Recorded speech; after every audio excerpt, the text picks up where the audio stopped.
Bapak Ibu Saudara, pasti setiap kita pernah menunggu. Menunggu apa atau menunggu siapa? Karena memang saudara, menunggu itu adalah bagian yang tidak terpisah dalam kehidupan kita. Contoh, kalau kita mau nikah, nunggu dulu saudara. Nunggu dapat pacar, nunggu restu orang tua, ikut katekisasi, baru bolehlah menikah. Mau CD aja saudara, di jemaat kita nggak boleh tiba-tiba ujuk-ujuk bilang pendeta, saya mau di CD. Enggak, nunggu dulu, ikut katekisasi, baru nanti di CD. Dan yang dekat dengan kita loh saudara, sering pendeta hamba Tuhan bilang kepada kita, hai jemaat, jangan keluar dulu ya, tunggu dulu.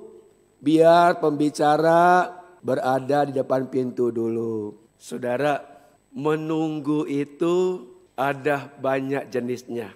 Jenis yang pertama itu adalah menunggu sesuatu yang pasti. Contohnya saudara, gaji. Waduh, orang bekerja pasti dia akan gajian. Ada menunggu yang tidak pasti saudara. Yaitu pada waktu seorang pria menyukai seorang wanita, dia tanya, "Dek, abang cinta pada kamu. Apakah kamu mau terima abang?" "Bang, tunggu dulu ya." Itu menunggu yang tidak pasti. Bisa diterima, bisa tidak. Ada yang menunggu sia-sia saudara.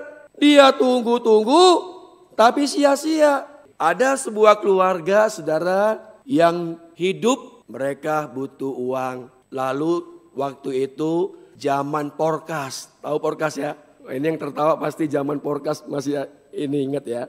Nah saudara-saudara, pada waktu itu malam hari istrinya tidur, suaminya belum tidur. Tiba-tiba orang Jawa bilang istrinya ngelindur. Lindurnya 3461. Wah, suami senang sekali. Wah, dicatat 3461 nomor porkas. Besok dibeli. Tembus saudara. Wah, setelah itu keesokan harinya suami selalu menunggui istrinya tidur. Dia tunggu. Enggak pernah dengar lagi saudara. Ini namanya menunggu sia-sia. Menurut saudara, tantangan terbesar menunggu itu apa? Ayo. Itu dia. Kesabaran. Manusia itu cenderung gak sabar saudara. Maunya cepat-cepat. Maunya instan. Maunya langsung. Ada itu di Alkitab cerita. Yaitu Sarah saudara. Dia gak sabar menunggu janji Tuhan. Bahwa akan lahir seorang anak dari rahimnya. Lalu dia suruh Abraham mengambil Hagar untuk menjadi istrinya dan menghampirinya saudara. Ada juga cerita Saul, Raja Israel. Dia nggak sabar menunggu Samuel. Dia mendahului, dia langsung mengorbankan korban bakaran tanpa Samuel. Nah sekarang saudara pertanyaannya, loh apa hubungannya dengan kenaikan Yesus ke sorga? Ada saudara. Ada hubungannya. Jadi pada waktu Yesus bersama dengan murid di Bukit Zaitun saudara. Yesus menyampaikan banyak pesan penting untuk mereka menjadi saksi Tuhan. Untuk mereka memberitakan Injil. Lalu kemudian Yesus terangkat ke sorga. Jadi terangkatnya gak cepat begitu seperti flash ya. Tapi pelan-pelan terangkat. Dan muridnya melihat saudaraku. Sampai awan menutupinya. Dan yang indah adalah malaikat datang kepada mereka. Dan berkata, ia akan datang kembali. Ia akan datang kembali. Dan itu persis seperti yang Yesus katakan. Bahwa aku akan pergi ke sana. Ke rumah Bapakku. Di rumah Bapakku banyak tempat tinggal. dan aku akan datang kembali untuk menjemput kamu. Luar biasa, saudara. Jadi kedatangan Yesus itu pasti, walaupun kita nggak diberitahu kapan datangnya. Apakah hari ini, apakah besok, atau 1000 tahun lagi. Nggak diberitahu, saudara. Tetapi kebenarannya adalah bahwa dia datang seperti pencuri dan dia pasti akan datang, saudara. Nah sekarang bagaimana sikap kita menanti kedatangan Yesus? Ini yang penting, saudara. Nah kita bersyukur ya, kita nggak punya pemahaman, ayo ini hari kenaikan Yesus ke sorga. Yuk kita pergi ibadah di pantai. Siapa tahu kita melihat Yesus datang menjemput kita. Yuk kita pergi ke gunung. Di sana kita beribadah. Siapa tahu Yesus datang, di gunung sana enggak. Tapi kita ada di sini sudah dikasih Tuhan untuk mendengarkan firman Tuhan. Bagaimana sikap kita menanti kedatangan Yesus yang kita tidak tahu kapan datangnya, saudara. Saudara dikasih Tuhan, di dalam menanti kedatangan Tuhan yang kedua kali, kita tidak boleh pasif. Kita tidak boleh tertidur. Kita harus tetap memastikan agar pelita kita tetap menyala. Di dalam menanti kedatangan Kristus, saudaraku, maka yang kita lakukan adalah supaya kita menjadi saksinya di tengah dunia ini. Jadi kita nggak pasif loh, saudara. Kita aktif, kita kreatif. Dalam menanti kedatangan kedua kali, maka kita harus bisa menjadi saksi Kristus dimanapun kita berada. Oleh karena itu, selama penantian ini, yang bisa kita lakukan adalah yuk kita itu rajin beribadah. Sama seperti Ibrani 10 ayat 25 berkata, supaya kita jangan menjauhkan diri dari pertemuan-pertemuan ibadah kita. Seperti yang dibiasakan orang lain. Kenapa? Karena kedatangan Kristus sudah semakin dekat. Itu yang kita kerjakan loh, saudara. Kita harus beribadah kepada Tuhan. Kita datang ke gereja, kita datang menyembah Dia, membangun relasi kepada Dia, dan juga dengan sesama. Suatu hari, saudara, di sebuah gereja, ada pendeta lihat, loh jemaatnya sudah lama nggak datang. DP jemaat sudah lama tidak masuk di gereja. Nah pada waktu itu musim dingin, pendeta datang mengunjungi jemaat itu. Dan dia masuk, dan di situ ada seorang ibu yang sudah lama tidak masuk gereja. Dia sedang memasang tungku, dia bakar arang untuk menghangatkan tubuhnya. Lalu pendeta bilang, ibu kenapa sudah lama tidak datang ke gereja? Ibu bilang, aduh pendeta, pasti yuk kita malas datang ke gereja. Di gereja itu pendeta banyak orang gosip-gosip. Kita tidak suka itu dengan pendeta itu. Kita nggak suka itu dengan penginjil itu. Di rumah jo kita. Di rumah kita dengar radio, dengarkan khotbah.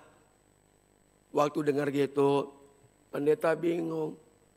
Dalam hati pendeta, kayaknya yang dibilang sama ibu ini betul adanya. Tapi kemudian saudara ada hikmat.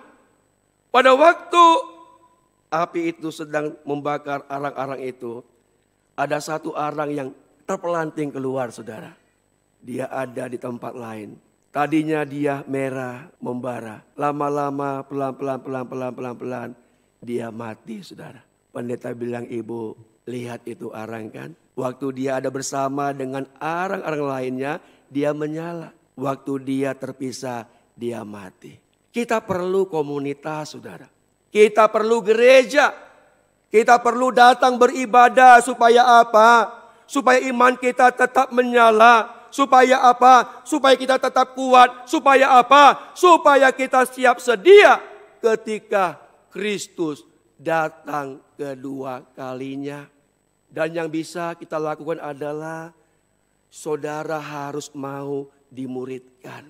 Itu yang kita kerjakan loh, saudara. Supaya pada waktu pengantin pria, yaitu Kristus datang, kita sebagai pengantin wanita itu telah bersolek, telah berhias diri menyambut kedatangannya, saudara.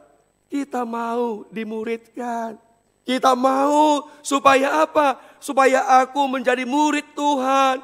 Semakin hari semakin mengenal Tuhan. Semakin hari semakin dalam pengikutanku kepada Kristus. Itu, saudara. Jadi kita nggak berleha-leha, kita nggak sembarangan hidup. Tapi kita betul-betul mengupayakan kehidupan kita yang saleh. Betul-betul mengupayakan kehidupan kita yang kudus di hadapan Tuhan. Dan kita semakin mengenal Dia. Hei jemaat, saudaraku. Gereja membutuhkan saudara untuk melayani. Gereja memanggil engkau untuk melayani. Dan di gereja kita ini, saudara, ada pelayanan di luar kemajelisan. Saudara bisa melayani sebagai seorang yang bukan majelis. Main musik, menjadi singers, ambil persembahan, terima tamu dan lain sebagainya. Tetapi saudara juga ada yang dipanggil untuk menjadi penatua, untuk menjadi diaken di sebuah gereja dan di gereja ini, saudara. Itu panggilan yang indah, saudara. Sebelum Tuhan datang kembali menjemput kita, kita memberikan hidup kita. Kita mengatakan, Tuhan, aku ini adalah manusia yang berdosa. Engkau telah menyelamatkan aku. Aku hancur, aku bobrok. Engkau telah memberikan aku kasih karunia pengampunan dosa. Jadi saudara, kalau ada di antara kita yang dipilih oleh jemaat, diusulkan, dipilih untuk menjadi majelis, jangan menolak. Jangan menolak, saudara. Kita harus memberitakan Injil. Ini penting, saudara. Ini adalah sebuah panggilan. Memberitakan Injil Tuhan. Waktu saya mempersiapkan ini, saya bertanya, kenapa Yesus sebelum dia naik ke sorga, dia memberikan perintah untuk memberitakan Injil Tuhan. Saya mendapati, saudara, bahwa ini bukan sekadar perintah Tuhan yang agung. Tapi ini adalah isi hati Tuhan. Karena Tuhan mengasihi orang yang berdosa. Karena Tuhan ingin semua orang diselamatkan. Karena Tuhan ingin semua orang masuk ke dalam sorga yang mulia. Yesus telah mati melewati maut, saudara. Dia tahu betapa ngerinya maut itu. Dia tahu betapa ngerinya neraka itu, saudara. Sehingga dia menginginkan agar setiap muridnya, setiap orang percaya memberitakan Injil Tuhan. Karena sorga dan neraka itu ada, saudara. Ini yang menjadi motivasi kita loh, saudara. Waktu kita beritakan Injil, kita tidak hanya melihat ini sebuah kewajiban kita, orang yang telah menerima Injil keselamatan itu.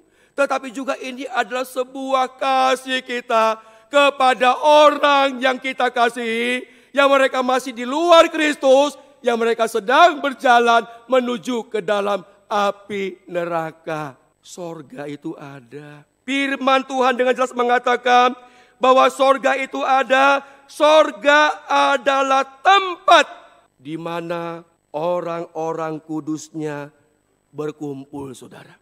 Sorga itu adalah rumah Bapa surgawi.